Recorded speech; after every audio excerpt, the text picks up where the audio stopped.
আমরা ধৈর্যশীল ভারতের সংস্কৃতি ও ধৈর্যশীল, আর সেই কারণেই এটা যদি মনে করে যে দুর্বলতা, তাহলে বাংলাদেশ ভুল করছে। বীরভূমের লাভপুরে বিজেপির সাংগঠনিক বৈঠকে এসে বললেন বিজেপির সাংসদ জগন্নাথ সরকার। মণ্ডল সভাপতি, বুথ সভাপতি সহ বিজেপির একাধিক সাংগঠনিক স্তরের দায়িত্বে যারা রয়েছেন, তাদের গঠনতন্ত্রের জন্য সামনেই রয়েছে নির্বাচন। সেই আর নির্বাচনকে সফল করতে ও গঠনতন্ত্রকে কেন্দ্র করে নতুনভাবে সাজিয়ে তোলার জন্য বিজেপির নেতা কর্মীদের নিয়ে শুক্রবার বিকেলে লাভপুরে বিজেপির দলীয় কার্যালয়ে হয়ে গেল বিশেষ আলোচনা সভা। এই আলোচনা সভার পাশাপাশি সাংগঠনিক স্তরের আলোচনা সভাও করা হয়। উপস্থিত ছিলেন বিজেপির বোলপুর সাংগঠনিক জেলা সভাপতি সন্ন্যাসী চরণ মণ্ডল, সাংসদ জগন্নাথ সরকার, জেলা সম্পাদক খোকন দাস প্রমুখ। এদিন তাদের সাংগঠনিক বৈঠক শেষে সাংসদ জগন্নাথ সরকার জানান, বাংলাদেশের লোকেরা যে উত্তেজনা সৃষ্টি করছে, কিন্তু বাংলাদেশের ভবিষ্যৎ নিয়ে তারা ভাবতে পারছে না। ভারতবর্ষ যদি পদক্ষেপ গ্রহণ করে, সেটা বাংলাদেশের পক্ষে ভালো হবে না। বাংলাদেশ সৃষ্টি হয়েছে ভারতের হাতে ধরেই। ভারতকেই তাদের বাঁচিয়ে রেখেছিল খাওয়া পড়া ও সামরিক বাহিনীকে রক্ত দিয়ে। যেভাবে ধর্মান্ধব তৈরি হয়েছে, তার জন্য তারা যে আচরণ করছে, তাদের ক্ষমতার মধ্যে তারা যা দেখাচ্ছে, ভারতবর্ষ এই মুহূর্তে পৃথিবীর একটি অন্যতম শক্তি দেশ, তাদের এই আচরণ তখনই কাম্য নয়। এছাড়াও বাংলাদেশ ইস্যু নিয়ে আরও বিভিন্ন মন্তব্য করলেন তিনি। লাভপুর থেকে শুভদীপ গুইয়ের রিপোর্ট। লোকজন আছে, আছে সিকিউরিটি আছে, তারা ভারতীয়দের উপর বলছে গুলি চালিয়ে দেবে, এরকম হুমকি দিচ্ছে। কি বলবেন বিষয়টা?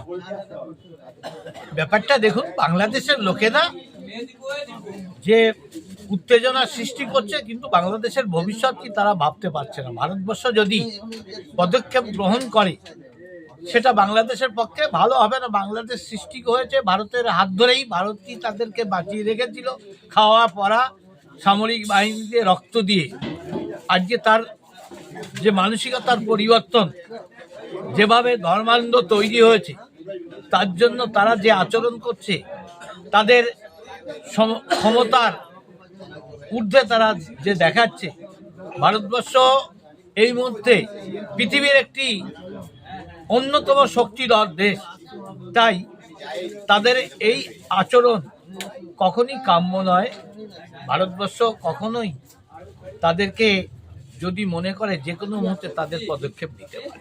কিন্তু আমরা ধৈর্যশীল, ভারতীয় সংস্কৃতিও ধৈর্যশীল, আর সেই কারণে এটা যদি মনে করে যে দুর্বলতা, তাহলে বাংলাদেশ ভুল করছে। ভারতের সঙ্গে বাংলাদেশের বিস্তীর্ণ এলাকার না কাঁটাতার নেই, সেটা কি কেন্দ্রের বা গাফিলতি না রাজ্যের গাফিলতি বলে মনে করেন? দেখুন, এটা সম্পূর্ণ রাজ্য সরকার অসহযোগিতার মানসিকতার জন্য এটা তৈরি হয়েছে। আজকে তারা জমি অধিগ্রহণ করার দায়িত্ব রাজ্য সরকারের, আর সেই কারণে সমস্যার সৃষ্টি করছে। এবং এর মূল কারণ হচ্ছে, ভোটের সময় ওপার থেকে যারা এসে মমতা ব্যানার্জির দলকে জেতায়, তারা আবার ভোট দিয়ে ওপারে চলে যায়। গ্রামের পর গ্রাম তৈরি আছে, দেখা যাচ্ছে যে আবাস যোজনার ঘর নেওয়ার লোক নেই, কিন্তু তাদের স্যাংশন হয়েছে। বর্ডার এলাকায় এইরকম পরিস্থিতি তৈরি হয়েছে সরকারি মদতে, মমতা ব্যানার্জির ভোট জালিয়াতির খেলার জন্য।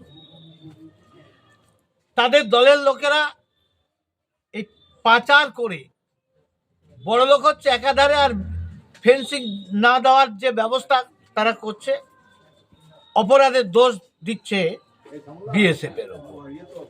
নিজের রাজ্যে বিশৃঙ্খলা ঘটলে অন্য রাজ্যকে উদাহরণ টানে, আর এখানে জঙ্গি কার্যকলাপ বাড়ছে, ধরা পড়ছে, তখন দোষ দিচ্ছে বিএসএফ এর।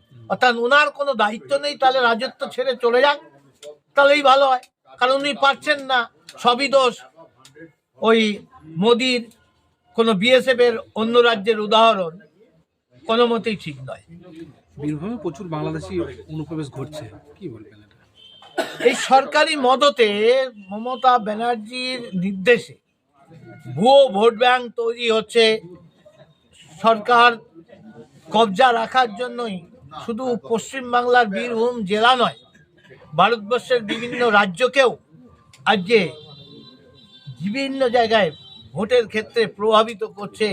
ওই ওপার বাংলার যারা অনুপ্রবেশকারী, তারা রাজ্যের বিভিন্ন জায়গায় কবজা করছে এবং গুরুত্বপূর্ণ জায়গাগুলো বিপজ্জনক পর্যায়ে নিয়ে গেছে। তাই তারা বাধ্য হয়ে তাদের বিরুদ্ধে পদক্ষেপ নিচ্ছে, এখন তারা আশ্রয় নিচ্ছে আবার পশ্চিমবাংলায়। তাই এগুলো বাড়ছে।